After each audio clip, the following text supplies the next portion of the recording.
നമസ്കാരം. കഴിഞ്ഞ 10 വർഷം ഇവിടെ CPM-ന്റെ നേതൃത്വത്തിൽ ഇടതുപക്ഷ സർക്കാർ ഭരിച്ചുകൊണ്ടിരുന്നപ്പോൾ ജനങ്ങളുടെ ജീവിതം പൊതുനിരത്തിൽ സമാധാനപരമായിരുന്നു എന്ന് നമുക്ക് മനസ്സിലാക്കാം. ഹർത്താലുകൾ അതുപോലുള്ള മാരകമായിട്ടുള്ള ജനദ്രോഹ നടപടികൾ വളരെ കുറവായിരുന്നു. ആകെ ഉണ്ടായിരുന്ന ജനദ്രോഹം എന്ന് പറയുന്നത് സഖാവ് പിണറായി വിജയൻ എന്ന മുഖ്യമന്ത്രിയുടെ നിലപാടുകൾ മാത്രമായിരുന്നു. അല്ലാതെ CPM സർക്കാരിന്റെ നിലപാടുകൾ ജനദ്രോഹപരമായിരുന്നു എന്ന് ചോദിച്ചാൽ ഒറ്റ വാക്കിൽ പറഞ്ഞാൽ അല്ല എന്നതായിരുന്നു ഉത്തരം. പക്ഷേ വികസന പ്രവർത്തനങ്ങളും മറ്റു കാര്യങ്ങളും എല്ലാം നടക്കുമ്പോഴും സാധാരണക്കാരായ ജനങ്ങൾക്ക് ജീവിക്കാൻ പറ്റാത്ത സാഹചര്യം ഇവിടെ ഉണ്ടായിരുന്നു. സാധാരണക്കാർക്ക് നീതി ലഭിക്കാത്ത സാഹചര്യം ഉണ്ടായിരുന്നു. അത് പോലീസിന്റെ ഭാഗത്തു നിന്നായാലും ഭരണപരമായ മറ്റു മേഖലകളിൽ നിന്നായാലും സർക്കാർ ഉദ്യോഗസ്ഥന്മാരുടെ ഭാഗത്തു നിന്നായാലും അതുപോലെ മറ്റെവിടെ നിന്നായാലും പ്രതികാരച്ചയോടെ പ്രവർത്തിക്കുന്ന, അതായത് ഈ ജനങ്ങൾ, ഈ വോട്ട് ചെയ്തിട്ടുള്ള നികുതിദായകരായിട്ടുള്ള ഇവർ മുഴുവൻ വെറും നികൃഷ്ട ജന്മങ്ങളാണ് എന്ന രീതിയിലുള്ള പെരുമാറ്റം ഉണ്ടായിരുന്നത് കൊണ്ട് മാത്രമാണ്, അല്ലെങ്കിൽ ആ രീതിയിലുള്ള പെരുമാറ്റത്തെ പരാതി പറഞ്ഞിട്ടും കാര്യമില്ല എന്ന് മനസ്സിലായത് കൊണ്ട് മാത്രമാണ് CPM സർക്കാരിന്റെ 10 വർഷം തുടർഭരണം ഇവിടെ നടത്തിയിട്ടും ഇനിയും ഒരു തുടർഭരണത്തിൽ സഹിക്കാൻ ഞങ്ങൾക്ക് താല്പര്യമില്ല എന്ന് കരുതിയിട്ട് UDF-ന്റെ കയ്യിലേക്ക് ഇടതുപക്ഷ പാർട്ടി അണികൾ തന്നെ വോട്ട് ചെയ്ത് അവരെ അധികാരം എടുത്ത് കയ്യിൽ വെച്ചു കൊടുത്തത്. മനസ്സിലാക്കണം.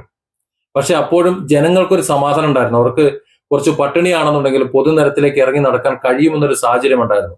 എന്നാൽ അത്തരം സാഹചര്യങ്ങൾ ഇനി കേരളത്തിലെ ജനങ്ങൾക്ക്, നിങ്ങൾ UDF-നെ വോട്ട് ചെയ്ത് വിജയിപ്പിച്ച ഒരൊറ്റ കാരണം കൊണ്ട് ഇനിയുള്ള 5 വർഷക്കാലം കേരളത്തിലെ സാധാരണക്കാരായ ജനങ്ങൾ തെരുവിൽ ഇറങ്ങിക്കഴിഞ്ഞാൽ അവരെ ഇല്ലായ്മ ചെയ്ത് കളയും. അവരുടെ ജീവിതം ഏറ്റവും ദുരിതമാക്കാൻ പറ്റുമോ അത്രത്തോളം ദുരിതവും ദുരന്തപൂർണമാക്കി ഞങ്ങൾ മാറ്റും എന്ന് CPM-ന്റെ നേതാവായിട്ടുള്ള പിണറായി വിജയന്റെ ഒരു ഫേസ്ബുക്ക് പോസ്റ്റ് ഇന്നലെ വന്നിട്ടുണ്ട്.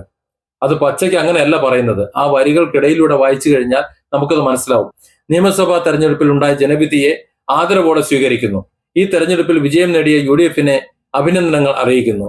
ഇടതുപക്ഷ ജനാധിപത്യ മുന്നണിയെ സംബന്ധിച്ചിടത്തോളം തീർത്തും അപ്രതീക്ഷിതമായ തെരഞ്ഞെടുപ്പ് ഫലമാണ് വന്നിട്ടുള്ളത്. എല്ലാവിധ എതിർ പ്രചരണങ്ങൾക്കും അക്രമങ്ങൾക്കും ഇടയിലും LDF-ന് ജനങ്ങൾ നൽകിയ പിന്തുണയ്ക്ക് ഞങ്ങൾ നന്ദി പറയുന്നു. 3-ാം വട്ടം തുടർച്ചയായി പ്രതീക്ഷിച്ച വിജയം കൈവിട്ടെങ്കിലും വലിയൊരു ജനവിഭാഗം LDF-നൊപ്പം ഉറച്ചു നിന്നു എന്നത് ഞങ്ങൾക്ക് വലിയ ഒരു ആത്മവിശ്വാസം നൽകുന്ന കാര്യം തന്നെയാണ്. ഇവിടെ നമ്മൾ മനസ്സിലാക്കേണ്ടത്, ഇടതുപക്ഷ ജനാധിപത്യ മുന്നണി സംബന്ധിച്ചിടത്തോളം തീർത്തും അപ്രതീക്ഷിതമായ തെരഞ്ഞെടുപ്പ്, അതായത് എതിർ പ്രചാരണങ്ങൾക്കും അക്രമങ്ങൾക്കും, എതിർ പ്രചാരണവും അക്രമമൊക്കെ നടത്തിയത് ഇവിടെ UDF-കാരോ BJP-കാരോ ഒന്നും അല്ല, CPM-കാർ തന്നെയാണ്. അതായത് ഭരണകക്ഷിക്കെതിരെ ഒരു കരിങ്കൊടി പ്രയോഗം നടത്തി കഴിഞ്ഞാൽ, ഒന്ന് പ്രതികരിച്ചു കഴിഞ്ഞാൽ പോലീസിനെ വിട്ട്, ഗുണ്ടകളെ വിട്ട്, CPM-ന്റെ ഗുണ്ടകളെ വിട്ട് തല്ലിച്ചത് ഇവിടുത്തെ കോൺഗ്രസ്സുകാരല്ല, ഇവിടുത്തെ BJP-കാരല്ല, അത് CPM-കാരാ. അതായത് നിങ്ങളൊക്കെ, പിണറായി വിജയൻ അടക്കമുള്ള ആൾക്കാരാ. അങ്ങനെ തല്ലിച്ചിട്ട് പോലീസുകാരെ വേറെ ഗുണ്ടകളാക്കി മാറ്റിയത് ഈ CPM-ആ. നവകേരള സദസ്സിൽ എന്താ സംഭവിച്ചത്? അതിനുശേഷം എന്തെല്ലാം സംഭവിച്ചു? അത് രാഹുൽ മാങ്കൂട്ടം ആയിക്കോട്ടെ, മറ്റാരോ ആയിക്കോട്ടെ, ഏതോ ആയിക്കോട്ടെ, കേസിന്റെ വഴിക്ക് പോകുന്നുണ്ട്. നമുക്ക് ആർക്കും ഒരു എതിരുമില്ല. പക്ഷേ വ്യക്തിവിരോധം തീർക്കാൻ വേണ്ടി അവസാനം എന്താ കാണിച്ചത്? ഒന്നും പറ്റൂല എന്ന് കണ്ടപ്പോ KSU-വിന്റെ 5 പ്രവർത്തകർ അല്ലെ, കണ്ണൂരിൽ വെച്ച് എന്താ സംഭവിച്ചെന്ന് അറിയാലോ. നിങ്ങളുടെ മന്ത്രി വീണ ജോർജ് കാണിച്ചു കൂട്ടിയത് എന്താണെന്നുള്ളത്. കള്ളക്കേസ് കൊടുത്തില്ലേ? വ്യാജ കൊലപാതക ശ്രമ കേസ് കൊടുത്തില്ലേ? വ്യാജ കൊലപാതക ശ്രമമാണ്. ആ മന്ത്രിയുടെ 7 അയലത്തേക്ക്, ഒരു 10 മീറ്റർ അടുത്തേക്ക് പോലും അവർ ചെന്നിരുന്നില്ല എന്ന് തെളിയിക്കുന്ന വീഡിയോ ദൃശ്യങ്ങൾ ഉണ്ടായിട്ടും ആ പോലീസുകാരെ കൊണ്ട് മന്ത്രിയെ കൊലപ്പെടുത്താൻ ശ്രമിച്ചു എന്ന കൊലപാതക ശ്രമ കുറ്റം ചുമത്തി അവർ ആ ചെറുപ്പക്കാരെ ജയിലിലിട്ടില്ലേ? ഇത് ആരാ ചെയ്തത്? എന്നിട്ട് നാട്ടുകാരുടെ മുന്നിൽ, മറ്റുള്ളവരുടെ മുന്നിൽ ഈ ആരോപിക്കുന്നത് ഇനിയെങ്കിലും ഒന്ന് നിർത്തണം. കാരണം നിങ്ങളെ ഇതൊക്കെ പറഞ്ഞതിന്, ഇതൊക്കെ ചെയ്തതിന് ജനം ശിക്ഷിച്ച് വീട്ടിലിരുത്തിയേക്കാം. അപ്പോഴെങ്കിലും ഈ ബോധം വേണം. LDF-ന് ഈ ജനവിധി ഒരു അവസാനമല്ല, മറിച്ച് തുടർച്ചയായ രാഷ്ട്രീയ പ്രവർത്തനത്തിനുള്ള പുതിയ തുടക്കമാണ്. ജനങ്ങളുടെ വിശ്വാസം മെച്ചപ്പെട്ട രീതിയിൽ വീണ്ടെടുക്കാനും കൂടുതൽ ശക്തമായി മുന്നോട്ട് പോകാനും ഞങ്ങൾ പ്രതിജ്ഞാബദ്ധരാണ്. കഴിഞ്ഞ 10 വർഷങ്ങളിൽ ഉടനീളം നടപ്പിലാക്കിയ വികസന പ്രവർത്തനങ്ങളും ക്ഷേമ പദ്ധതികളും സമൂഹത്തിൽ വലിയ മാറ്റങ്ങൾ സൃഷ്ടിച്ചു വന്നത് നിസ്സംശയമാണ്. അവ നിലച്ചു പോകാതിരിക്കാനും മുന്നോട്ട് കൊണ്ടുപോകാനും ശക്തമായ ജനജാഗ്രത തുടർന്നും ഉണ്ടാകേണ്ടതുണ്ട്. സത്യമാണ്. ഇതിനെ 100% യോജിക്കുന്ന ഒരാളാണ് ഞാൻ. അവസാനം നിങ്ങൾ തുടങ്ങി വെച്ച വയനാട് ആ തുരങ്കപാത പദ്ധതി ഉണ്ടല്ലോ, അത് പൂർത്തിയാക്കി കഴിഞ്ഞാൽ വയനാടിന്റെ വികസനം എവിടെ എത്തിച്ചേർന്നെന്ന് ഇവിടുത്തെ കോൺഗ്രസ്സുകാർ പോലും ചിന്തിക്കുന്നുണ്ടോ എന്ന് എനിക്കറിയില്ല. അത്രത്തോളം വലിയ വികസന പ്രവർത്തനങ്ങൾ ഇവിടുത്തെ ഇടതുപക്ഷ സർക്കാർ ചെയ്തു. പക്ഷെ അങ്ങനെ ചെയ്തുകൊണ്ടിരുന്നപ്പോഴും മറുഭാഗത്ത് ജനങ്ങൾ, വലിയൊരു വിഭാഗം ജനങ്ങൾ ഇവിടെ ഉണ്ട്. ആ ജനങ്ങൾ ഇതൊക്കെ കണ്ടുകൊണ്ടിരിക്കുന്നുണ്ട്. അവർക്ക് ഉണ്ണാനും ഉടുക്കാനും, അവർക്ക് സഞ്ചരിക്കാനും, അവരുടെ ആശയങ്ങൾ നടക്കാനും, തൊഴിലും വിദ്യാഭ്യാസവും അടക്കമുള്ള, വരുമാനം അടക്കമുള്ള മറ്റു കാര്യങ്ങൾ കൂടി സർക്കാരിന്റെ ഉത്തരവാദിത്തമാണെന്ന് നിങ്ങൾ മറന്നു. അതാണ് ചെയ്ത തെറ്റ്. നവകേരള നിർമ്മാണത്തിനായി LDF മുന്നോട്ട് വെച്ച കാഴ്ചപ്പാടുകൾ വിജ്ഞാന, സമ്പദ് വ്യവസ്ഥ, യുവജന, തൊഴിൽ, സാമൂഹ്യനീതി, പൊതു ആരോഗ്യവും വിദ്യാഭ്യാസവും ഇവയെല്ലാം ഇനി മുന്നോട്ട് പോകുമെന്ന് ശക്തമായ പ്രതിപക്ഷ നിലപാടിലൂടെ ഉറപ്പാക്കും. അതിദാരിദ്ര്യ നിർമ്മാർജ്ജനവും സ്ത്രീ ശാക്തീകരണവും സാമൂഹ്യ സുരക്ഷയും ഉൾപ്പെടെയുള്ള മേഖലകളിൽ ഞങ്ങൾ മുന്നോട്ട് വെച്ച നയങ്ങൾ ജനങ്ങൾക്ക് ആവശ്യമായവയാണ്. അവ നടപ്പാക്കുന്നതിനായി പുതിയ സർക്കാരിന്മേൽ ജനാധിപത്യ സമ്മർദ്ദം ചെലുത്തും. ഇവിടെ ഒരു ഭീഷണി ഞാൻ മണക്കുന്നുണ്ട്. അതായത് ഇതൊക്കെ സർക്കാരിന്റെ ഉദ്ദേശമായിരുന്നു, എന്നിട്ട് അവർ ചെയ്തില്ല. ഇനി അത്തരത്തിലുള്ള എന്തെങ്കിലും കാര്യങ്ങളിലൂടെ നടപ്പിലാക്കുമ്പോൾ ശക്തമായിട്ടുള്ള പ്രതിപക്ഷ നിലപാടിലൂടെ, പ്രതിപക്ഷം എന്ന നിലയിൽ നിലപാട് വേണം. പക്ഷെ അത് തെരുവിൽ സാധാരണക്കാരന്റെ നെഞ്ചത്തേക്ക് ആകരുത്. അങ്ങനെയാണെങ്കിൽ CPM എന്ന് പറയുന്ന പാർട്ടിയുടെ നെഞ്ചിലേറ്റ അവസാനത്തെ ആണിയായിരിക്കും ഈ തെരഞ്ഞെടുപ്പ്. എത്ര തെമ്മാടിത്തരം കാണിച്ചാലും, എത്ര ഭരണവിരുദ്ധത കാണിച്ചാലും, എങ്ങനെയൊക്കെ ഇവിടെ ഭരിച്ചു എന്ന് പറഞ്ഞു കഴിഞ്ഞാലും, ഇനിയുള്ള കാലം അങ്ങനെയാണെന്നുണ്ടെങ്കിൽ ഇനിയുള്ള കാലം ഇവിടുത്തെ കോൺഗ്രസും BJP ചേർന്ന് ഭരിക്കും. CPM എന്ന് പറഞ്ഞാൽ അഡ്രസ് പോലും ഉണ്ടാവില്ല. കാരണം ഈ കഴിഞ്ഞ 10 വർഷക്കാലം കോൺഗ്രസ് എങ്ങനെയാണ് ഇവിടെ പെരുമാറിയിട്ടുള്ളതെന്ന് ജനങ്ങൾക്കറിയാം. അതുകൊണ്ടാണ് അവർ വിജയിപ്പിച്ചത്. എന്നാൽ കോൺഗ്രസ് അധികാരത്തിലിരിക്കുമ്പോൾ ഈ കോൺഗ്രസ് ഭരണത്തിനെതിരെ ഇനി VD സതീശൻ മുഖ്യമന്ത്രി ആയാലും KC വേണുഗോപാൽ മുഖ്യമന്ത്രി ആയാലും മറ്റാർക്ക് എങ്ങനെയൊക്കെ ഭരിച്ചാലും അവരുടെ നെഞ്ചത്ത് കയറേണ്ട സ്ഥാനത്ത് തെരുവിൽ സാധാരണക്കാരെ എന്നെപ്പോലുള്ള മറ്റുള്ള സാധാരണക്കാരെയും ഇടയിലേക്ക് ഇറങ്ങിച്ചെന്ന് അവരുടെ വസ്തുവകളും അവരുടെ കടകളും അവരുടെ വാഹനങ്ങളും എല്ലാം അടിച്ചു കൊടുത്ത് തല്ലിത്തകർത്ത് അവരുടെ ജീവിതം അസഹനീയമായ വിധം ദുരിതത്തിലാക്കാൻ വേണ്ടി ബന്ധുക്കളും ഹർത്താലും ഒക്കെ നടത്തി സർക്കാരിനെതിരെ പ്രതിഷേധിക്കാനാണ് പോകണമെന്നുണ്ടെങ്കിൽ CPM-ന്റെ അഡ്രസ് തൊടുകൂടി തീർന്നു.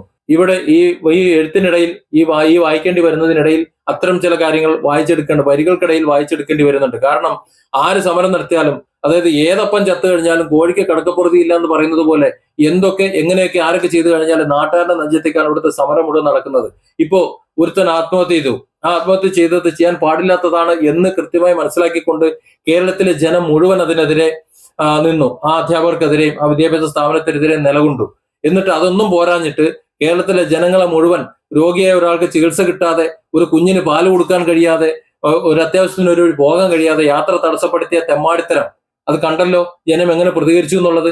അപ്പൊ ആ പ്രതികരണം CPM-ന്റെ നേർക്ക് ഉണ്ടാകാതിരിക്കാൻ വേണ്ടി മാനമര്യാദയ്ക്ക് ജനങ്ങൾക്ക് ബുദ്ധിമുട്ടുണ്ടാകുന്ന രീതിയിൽ പ്രതികരിച്ചു കഴിഞ്ഞാൽ നിങ്ങൾക്ക് കൊള്ളാം. ജനങ്ങളുടെ ജീവിത നിലവാരം ഉയർത്തുന്ന ഏത് നല്ല നടപടിയെയും പിന്തുണയ്ക്കും. അതേസമയം ജനവിരുദ്ധമായ തീരുമാനങ്ങൾക്കെതിരെ ശക്തമായി പ്രതികരിക്കുകയും ചെയ്യും. ഉത്തരവാദിത്വമുള്ള പ്രതിപക്ഷമായി പ്രവർത്തിക്കുക എന്നതാണ് LDF-ന്റെ ലക്ഷ്യം ആയിരിക്കണം.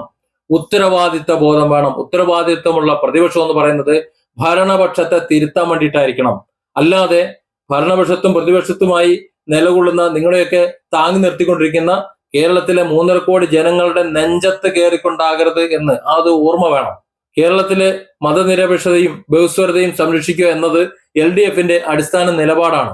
ഈ തെരഞ്ഞെടുപ്പിലെ ചില ന്യൂനതകൾ മതനിരപേക്ഷത സംരക്ഷിക്കണം എന്നത് ആഗ്രഹിക്കുന്നവരെ ആശങ്കപ്പെടുത്തുന്നതാണ്. BJP 3 സീറ്റുകൾ നേടിയത് ഗൗരവതരമാണ്. ഒരു വർഗീയതയോടും സന്ധി ചെയ്യാതെ വിഭജന രാഷ്ട്രീയത്തിനെതിരെ ഞങ്ങളുടെ രാഷ്ട്രീയ പോരാട്ടം തുടരും. BJP 3 സീറ്റ് നേടിയിട്ടുണ്ടെങ്കിൽ അവരുടെ പ്രവർത്തന മികവ, അതിൽ നിങ്ങൾ ചൂളിയിട്ട് കാര്യമില്ല. ഇവിടെ CPM-ന്റെ ഭരണം 100-ലധികം സീറ്റോടുകൂടി ഭരിച്ചുകൊണ്ടിരുന്ന ഭരണം പോയതിനെ കുറിച്ചൊരു അക്ഷരം ഉണ്ടെന്നില്ല. മന്ത്രിമാർ കഴിഞ്ഞ 5 വർഷത്തോടെ ഭരിച്ചുകൊണ്ടിരുന്ന 13 മന്ത്രിമാർ നിലം തൊടാതെ പറന്നതിനെ കുറിച്ചൊരു സംസാരമില്ല. എന്തുകൊണ്ട് അവർ അങ്ങനെ പറന്നു? എന്തുകൊണ്ട് പിണറായി ഇങ്ങനെ വീട്ടിലിരിക്കേണ്ടി വരുന്നു, അല്ലെങ്കിൽ പുറത്തിറങ്ങാൻ പറ്റാത്തൊരവസ്ഥ ഉണ്ടായി എന്നൊക്കെ ഒന്ന് ചിന്തിക്കണ്ടേ? അതൊന്ന് ചിന്തിച്ചിട്ട് തിരുത്തൽ ഉണ്ടാക്കല്ലേ വേണ്ടത്. അതായത് BJP-ക്ക് 3 സീറ്റ് വന്നതാണോ? BJP-ക്ക് 3 സീറ്റ് വന്നപ്പോൾ തന്നെ അവർ ചില ആളിളക്കങ്ങൾ തുടങ്ങിയിട്ടാണ്. അതിന് മറുപടി ജനം കൊടുത്തോളും. കാരണം കേരളത്തിന് പ്രബുദ്ധരായ ജനങ്ങൾ എല്ലാവരും വർഗീയവാദികളും വിഷവത്തുക്കളും ഒന്നും അല്ല. അത് ചിന്തിക്കാൻ അവർക്ക് കഴിയും. അതുകൊണ്ട് ആ 3 സീറ്റിന്റെ ബേജാറ് നിങ്ങൾക്ക് വേണ്ട. നിങ്ങളെ 13 മന്ത്രിമാരടക്കം മുഴുവൻ ആൾക്കാർ തോറ്റതിനെ കുറിച്ചുള്ള ബേജാറ് മതി. അത് എന്തുകൊണ്ട് തോറ്റു എന്ന് മനസ്സിലാക്കിക്കൊണ്ട് CPM-ന് ഈ നാട്ടിന് ആവശ്യമുണ്ട് എന്നത് മനസ്സിലാക്കിക്കൊണ്ട് തിരിച്ചു വരാനുള്ള പാത ഒരുക്കാൻ നോക്കൂ. ഈ തെരഞ്ഞെടുപ്പിനിടയിൽ വ്യാപകമായ വ്യാജ പ്രചരണങ്ങൾ നടന്നു എന്നത് മുമ്പും പറഞ്ഞതാണ്. അതിൽ ചില മാധ്യമങ്ങൾ വഹിച്ച പങ്ക് ഗൗരവമായി പരിശോധിക്കപ്പെടേണ്ടതാണ്. അർത്ഥസത്യങ്ങളെയും അതിശയോക്തികളെയും വസ്തുതാവിരുദ്ധ പ്രചരണങ്ങളെയും ആശ്രയിച്ച അവതരണങ്ങൾ ജനാധിപത്യത്തിന് ഗുണകരമല്ല. എങ്കിലും ഈ അനുഭവങ്ങളിൽ നിന്ന് പാഠം ഉൾക്കൊണ്ടുകൊണ്ട് പോകുകയാണ് പ്രധാനമെന്ന് LDF വിശ്വസിക്കുന്നു. തെരഞ്ഞെടുപ്പ് ഫലം സമഗ്രമായി പരിശോധിക്കുവാനും എല്ലാ സഖാക്കളുടെയും അഭിപ്രായങ്ങൾ കേൾക്കാനും LDF തീരുമാനിച്ചിട്ടുണ്ട്. ജനാധിപത്യപരമായിട്ടുള്ള തുറന്നു പരിശോധന ആണ് ഉദ്ദേശിക്കുന്നത്. തെരഞ്ഞെടുപ്പ് ഫലം വന്നതിന് ശേഷം പൊതുസമൂഹത്തിൽ നിന്നും സഖാക്കളിൽ നിന്നും ഉയരുന്ന ആശങ്കകളും അഭിപ്രായങ്ങളും വിമർശനങ്ങളും ഗൗരവബുദ്ധിയ പരിശോധിക്കും. എല്ലാവരുടെയും അഭിപ്രായങ്ങൾ കേട്ട് തീരുമാനങ്ങൾ എടുക്കും. ഇത് മാത്രമാണ് LDF-ന്റെ ഭരണപരാജയം. അധികം ചിന്തിക്കേണ്ട ആവശ്യമില്ല.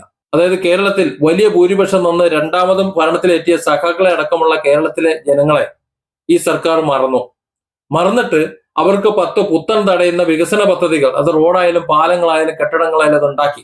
ഇപ്പോ വയനാട്ടിൽ ഉണ്ടാക്കി വെച്ച വീടിന്റെ കഥ തന്നെ എടുത്താൽ മതി. ചിന്തിച്ചു നോക്ക്, ഓരോ ഘട്ടത്തിലും എത്ര രൂപയാണ് ചെലവ്, എത്രയാണ് കമ്മീഷൻ, എങ്ങനെയാണ് കൊടുത്തത്, കണക്കുകൾ അങ്ങനെ തിരിക്കാൻ പറ്റുമോ? 30 ലക്ഷം രൂപയാണ് ഒരു വീടിന്റെ കണക്ക് എന്ന് പറയുന്നത്. തറ മുതൽ അതിന്റെ വാർപ്പ് വരെയുള്ള മുഴുവൻ കാര്യങ്ങളും കാൽക്കുലേറ്റ് ചെയ്താൽ എത്ര രൂപ ചെലവാകും? ഓരോ വീടിന് 10 ലക്ഷം രൂപയിലധികം ഏറെ ചെലവാക്കിയില്ലേ? തൊട്ടപ്പുറത്ത് അതിനേക്കാളും ഒരു റൂം കൂടുതലുള്ള വീട് ലീഗ് ഉണ്ടാക്കിയിട്ടുണ്ടല്ലോ. അതിനാകെ ചെലവ് 20 ലക്ഷം അല്ലേ ഉള്ളൂ.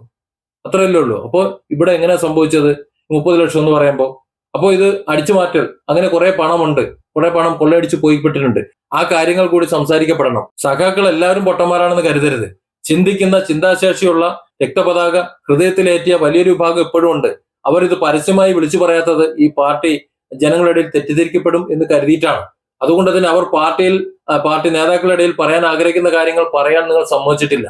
ഒരു സംശയം ചോദിക്കട്ടെ എന്ന് പറയുമ്പോൾ വീട്ടിൽ പോയി പറഞ്ഞാൽ മതി എന്നാണ് പാർട്ടിയുടെ പരമോന്നത നേതാവ്, കേരളത്തിലെ നേതാവ് പറഞ്ഞത്. അപ്പൊ അങ്ങനെയുള്ള ഒരു സമൂഹം നിങ്ങൾക്കൊരു താക്കീത് തന്നു. അത് മനസ്സിലാക്കുക. ജനങ്ങൾ, പ്രത്യേകിച്ച് സഖാക്കൾ, അവരുടെ വാക്ക് കേൾക്കണം. അവരുടെ മനസ്സിലുമുണ്ട് ആശയങ്ങൾ, അവരുടെ മനസ്സിലുമുണ്ട് ആവശ്യങ്ങൾ. അത് ജനങ്ങളുടെ ആവശ്യമാണ്. അതുകൂടി കേട്ട് അതുകൂടി പരിഹരിച്ചു പോയാൽ മാത്രമേ ഇനിയുള്ള കാലത്ത് നിങ്ങൾക്ക് നിലനിൽപ്പുണ്ടാവുള്ളൂ. LDFന് വേണ്ടി 10,000-കണക്കിന് പ്രവർത്തകരാണ് ഈ തെരഞ്ഞെടുപ്പ് പ്രവർത്തനങ്ങൾ അഹോരാത്രം ഏറ്റെടുത്തത്. അവരെ ആകെ അഭിവാദ്യം ചെയ്യുന്നു. ഞങ്ങളെ എതിർത്ത ശക്തികൾ, UDF, BJP, ചില മാധ്യമങ്ങളുടെ നിലപാട്, ഇവയെല്ലാം ചേർന്നുണ്ടാക്കിയ രാഷ്ട്രീയ സാഹചര്യത്തിലാണ് ഈ ഫലമുണ്ടായത്. അരാഷ്ട്രീയ സ്വഭാവമുള്ള ചില കേന്ദ്രങ്ങളുടെ തെറ്റായ പ്രചരണത്തിലും ചിലരെങ്കിലും കുടുങ്ങിപ്പോയിട്ടുണ്ട്. അവരെയൊക്കെ വസ്തുതകൾ ബോധ്യപ്പെടുത്താൻ ഗൗരവതരമായിട്ടുള്ള ശ്രമം ഉണ്ടാകും. ജനങ്ങൾ നൽകിയ വിധിയെ മാനിച്ച് കൂടുതൽ ശക്തമായി പ്രവർത്തിക്കാൻ ഞങ്ങൾ തയ്യാറാണ്. നുണക്കഥകളും കോർപ്പറേറ്റ് PR ബുദ്ധിശാലികളിൽ ഉരുത്തിരിഞ്ഞ വ്യാജ പ്രചരണങ്ങളും ഞങ്ങളെ പിന്നോട്ടടിപ്പിക്കില്ല. LDFന്റെ നിലപാടുകളിലും ഇടപെടലുകളിലും വന്ന വീഴ്ചകൾ ജനാധിപത്യപരമായി തന്നെ പരിശോധിക്കും. ആവശ്യമായ തിരുത്തലുകൾ വരുത്തും. ജനങ്ങളോടുള്ള ബന്ധം കൂടുതൽ ശക്തമാക്കി കൂടുതൽ വ്യക്തതയോടും ആത്മവിശ്വാസത്തോടെയും LDF മുന്നോട്ട് പോകും. കേരളത്തിലെ ഭാവിക്കായി, ജനങ്ങളുടെ ക്ഷേമത്തിനായി, ജനാധിപത്യത്തിനും മതനിരപേക്ഷതയ്ക്കും വേണ്ടി പോരാട്ടം തുടരും. LDFനൊപ്പം നിന്ന എല്ലാവർക്കും വീണ്ടും നന്ദി അറിയിക്കുന്നു. കേരള ജനതയുടെ വിശ്വാസം വീണ്ടെടുക്കാൻ കൂടുതൽ ശക്തമായി തിരിച്ചു വരും എന്ന് ഉറപ്പു നൽകുന്നു. LDFനൊപ്പം നിന്നിട്ടുള്ള മുഴുവൻ ആൾക്കാരും നന്ദി പറയുമ്പോൾ LDFനെതിരെ വോട്ട് ചെയ്തവർക്ക് കൂടി നന്ദി പറയണം. കാരണം അവരാണ് യഥാർത്ഥത്തിൽ LDF എന്ന് പറയുന്ന ഈ സംവിധാനം നിലനിൽക്കണമെന്ന്, അല്ലെങ്കിൽ CPM എന്ന് പറയുന്ന പ്രസ്ഥാനം നിലനിൽക്കണമെന്ന് ഏറ്റവും കൂടുതൽ ആഗ്രഹിക്കുന്നവർ. നോക്കൂ, ഞാൻ എന്റെ വീഡിയോകൾ പലപ്പോഴും പറഞ്ഞിട്ടുണ്ട്. CPMനെയും പിണറായി വിജയനെയും ഒക്കെ വിമർശിച്ച് വീഡിയോകൾ ചെയ്യുമ്പോഴും വികസന കാര്യങ്ങൾ ഊന്നി പറഞ്ഞിട്ടുണ്ട്. മറ്റാര് ചെയ്തതിനേക്കാളും, അതിന് ഉമ്മൻചാണ്ടി ചെയ്തതിനേക്കാളും, ഉമ്മൻചാണ്ടി ജനകീയനാണ് എന്ന് പറഞ്ഞത് ജനങ്ങൾക്കിടയിലേക്ക്, ജനങ്ങളുടെ വ്യക്തിപരവും കുടുംബപരവുമായിട്ടുള്ള അവരുടെ ആവശ്യങ്ങളെ പരിഗണിച്ച ഒരാളായിരുന്നു മുഖ്യമന്ത്രി ഉമ്മൻചാണ്ടി എന്ന് പറയുന്നത്, അന്നത്തെ മുഖ്യമന്ത്രി എന്ന് പറയുന്നത്. അതുകൊണ്ടാണ് അദ്ദേഹത്തെ ജനങ്ങൾ സ്നേഹിക്കുന്നതും ആദരിക്കുന്നതും ഇപ്പോഴും വളരെ ബഹുമാനത്തോടെ ചാണ്ടിച്ചൻ എന്ന് പറയുന്നതും അല്ലെങ്കിൽ കുഞ്ഞുഞ്ഞെന്ന് വിളിക്കുന്നതും. എന്നാൽ ആ സ്ഥാനത്ത് സഖാവ് പിണറായി വിജയൻ പരാജയപ്പെട്ടു. ഉമ്മൻചാണ്ടി വലിയ വികസന പ്രവർത്തനങ്ങളൊന്നും നടത്താൻ കഴിഞ്ഞില്ല. വലിയ പാലങ്ങളും റോഡുകളും അതുപോലെ കെട്ടിടങ്ങളും ബിൽഡിങ്ങുകളും ഉണ്ടാക്കിയിരുന്നെങ്കിൽ പിണറായിക്ക് ഉണ്ടാക്കേണ്ടി വരില്ലായിരുന്നല്ലോ. അപ്പൊ അത്തരത്തിലൊന്നും ഉണ്ടാക്കാൻ കഴിഞ്ഞില്ല എന്നുണ്ടെങ്കിലും ഈ സാധാരണക്കാരായ ജനങ്ങളുടെ ഹൃദയവേദനകൾ സ്വന്തം വേദനയായി എടുത്ത് തലയിൽ വെച്ചിരുന്നു അയാൾ. അത് കേട്ടിരുന്നു. ഏത് പാതിരാത്രിക്ക് വിളിച്ചാലും കണക്ക് പുറത്തൊന്ന് പറയാതെ അത് പരിഹരിച്ചു കൊടുത്തിരുന്നു. ഉമ്മൻചാണ്ടി വിളിച്ചു കഴിഞ്ഞാൽ ഏത് കൊച്ചുകുട്ടിക്ക് ഉമ്മൻചാണ്ടി എന്ന് വിളിക്കാനും അത് കേട്ടിട്ട് പരിഹാരം തേടാനും കഴിയുമായിരുന്നു. അങ്ങനെ ഒരു മുഖ്യമന്ത്രി കൂടി ആയിരുന്നു സഖാവ് പിണറായി എന്നുണ്ടെങ്കിൽ കേരളത്തിൽ ഇവിടെ കോൺഗ്രസിനോ BJPക്കോ തിരിഞ്ഞു നോക്കാൻ കഴിയില്ലായിരുന്നു. ഇവിടെ നോക്കിയിട്ട് കാര്യമില്ല. CPM എന്ന് പറയുന്ന ഒരു പാർട്ടിയുടെ അന്തം കെട്ട വിധത്തിൽ വളർന്ന് പന്തലിച്ച്, അതായത് ഒരിക്കലും ഭരണം നഷ്ടപ്പെടാത്ത ഒരു പാർട്ടിയായി മാറിയത്. കാരണം അത്രത്തോളം വികസന പ്രവർത്തനങ്ങളുടെ കാഴ്ചവെച്ചിട്ടുണ്ട്. പക്ഷേ സാധാരണക്കാരായ ജനങ്ങളിൽ നിന്ന് ഒരുപാട് അകന്നുപോയി.